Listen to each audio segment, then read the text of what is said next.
Action. Okay, so we were able to break it loose, and now we're going to put the new one on. So normally one of these is on the train, and then the other one is the new cable.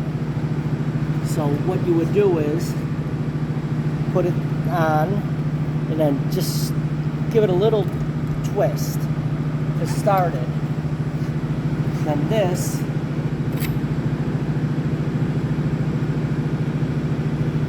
closes it. Same thing, using an impact.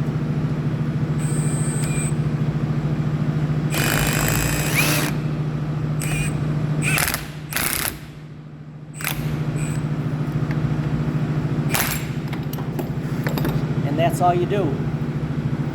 When it's on the train, it doesn't move around as much. So, just to give you an idea of the two tools that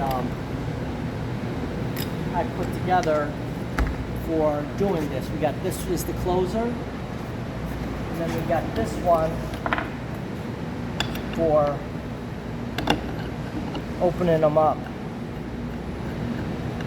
So again, this would be on the train, but it still works pretty good. Not perfect, but it's a start.